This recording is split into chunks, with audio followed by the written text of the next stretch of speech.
Hello, everyone. I am Dr. Darshana, consultant obstetrician and gynecologist. As we all know that January is observed as a cervical cancer awareness month. So today I'll be talking about cervical cancer, what it is actually, and what are the ways to prevent such disease and how to create awareness.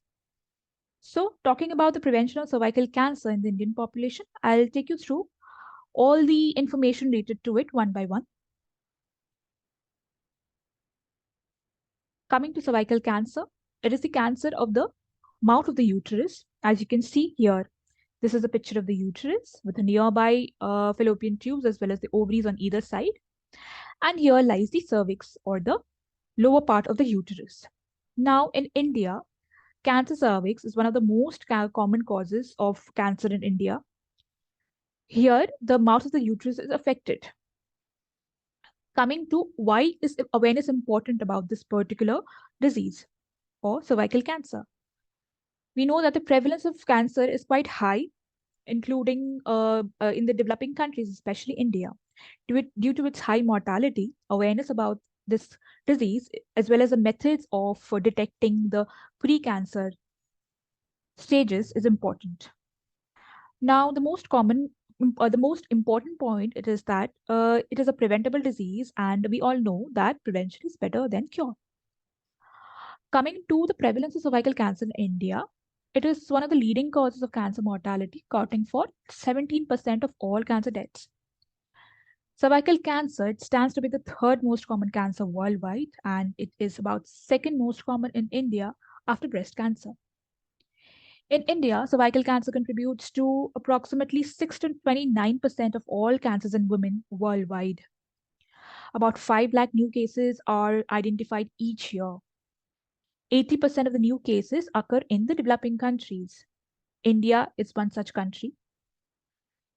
At least 2 lakh women die of cervical cancer each year worldwide. Now, coming to the causes of cervical cancer, we know that HPV, it is a virus, which is the human papilloma virus, is responsible for about 99.7% of the cervical cancers. There are four variants, there are about more than 100 variants. However, 16 and 18 stands to be the most common cause leading to cervical cancer. 6 and 11 leads to genital warts. Coming to how does the virus enter the human body? It is a sexually transmitted virus. Some of the risk factors include having multiple sexual partners, smoking, early age of onset of the sexual activity, using OCPs or the oral contraceptive pills for a longer time, as well as other comorbidities like HIV. Now, whenever there is a condition which suppresses or which brings down the immune system of a person, of the woman, there is inability to eradicate this virus. And so, for over the years, about 10 to 15 years down the line, this can lead to the precancer lesion, what we call as the CIN, also called as a cervical intraepithelial neoplasia. So, to detect the cervical intraepithelial neoplasia, there are various pre-cancer detection methods, including a pap smear test that we undergo. Coming to when will you visit the doctor? Herein, suspicious symptoms like abnormal menstrual bleeding, postcoital bleeding, which is bleeding after sex, abnormal foul smelling discharge from the vagina, weight loss, decreased appetite, fatigue, nausea, watery blood-stained discharge from the vagina. Now, these are some of the pointers which can make you a little alert to at least visit a doctor and get yourself screened for this particular disease. Now, HPV, it causes a lot more types of cancer apart from cervical cancer, including vaginal cancer, vulval cancer, genital warts, anal cancer, oropharyngeal cancer, and penile cancer. Now, ways to prevent cervical cancer. When we talk about prevention, we usually divide it into primary, secondary prevention. Coming to some of the methods that we can at least bring about awareness and preventing this dreadful disease is by education to reduce high risk sexual behavior and promote use of barrier contraception. There can be measures to reduce and avoid exposure to HPV and other STIs. This is through barrier contraception. avoiding and minimizing other risk factors like early miscarriage, childbearing, smoking, administration of antioxidants, HPV vaccine. Cervarix and Gardasil are some of the common vaccines which are being used. PAP test and HPV DNA test, as I've already mentioned, that CIN is the precancer or the particular term that is used to denote the disease which happens before the cervical cancer about 10 years earlier. So PAP test and HPV DNA test helps to detect those precancer lesions. Coming to what is the basis of cancer control? How do we eradicate this disease? How do we prevent the progression of the disease? Now, talking about the primary prevention, the first step is to get vaccinated. Second is going for a screening called as a PAP test. Third is cancer treatment. After missing the two stages, if at all there's a chance that the cancer arrives, then there is treatment available.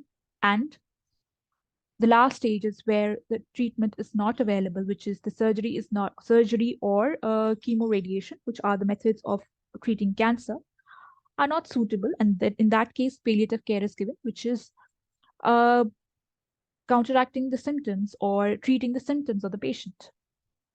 Coming to vaccination, Gardasil and Cervarix are the two most common types. Here you can see that how three doses are given at 0, 2, and 6 months, 0, 1, and 6 months. Gardasil is a quadrivalent vaccine where, as I've mentioned already, there were 16, 18, 6, and 11 subtypes. So Gardasil is against those subtypes of the HPV virus. There is also nanovalent vaccine. Now, these vaccines are effective when taken earlier. 9 to 13 years is the most appropriate age to start with the vaccine. And if not taken in this age group, we need to get all the women vaccinated up till the age of 45. Again, before the age of 26, it's quite effective. After this, can also be taken up to the age of 45. What is the rationale for vaccination? Now we know that natural infection causes weak antibody response. Vaccine is a way to create a high antibody response so that there is infection. If there is infection, it can be used to eradicate the HPV infection. However, we still need to undergo the PAP test even after having even after getting the vaccination done.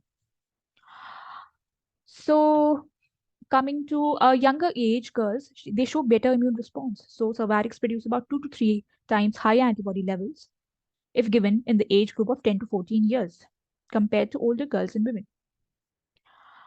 Now, what is the second method, which is called the screening and detection methods? These are to detect the precancer lesion of the cervical cancer. This is conventional pap smear, liquid-based cytology, and HPV testing. Now, as you can see here, PAP test is nothing but an OPD procedure, which is going to the doctor in the clinic itself. Here, what happens is that, as you can see in the picture above, a small speculum, what we call as a small instrument, which is inserted inside the vagina, to have a look over the mouth of the womb or the uterus. And there's a small spatula which is again inserted, and some of the cells are scraped from this and again put it onto a slide here.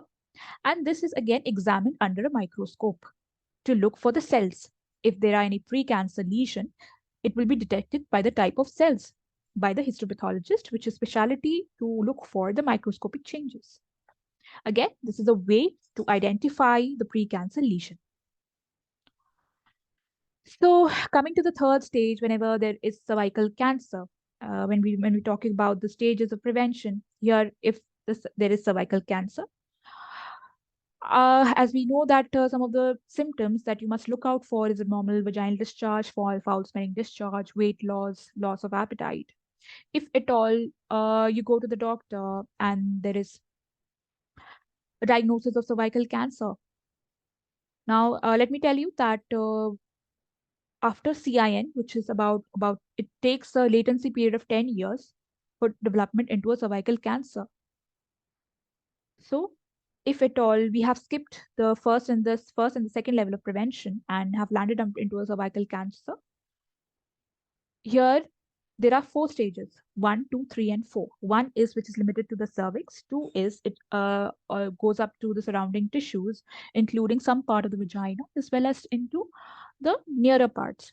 Stage 3, it goes to the lower part of the vagina as well, and it spreads further.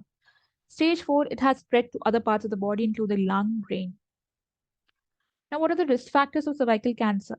These are nutrition deficiency, genetic factors, viral factors, tobacco usage, high usage of oral contraceptives, poor personal hygiene, multiple sexual partners, and low socioeconomic status.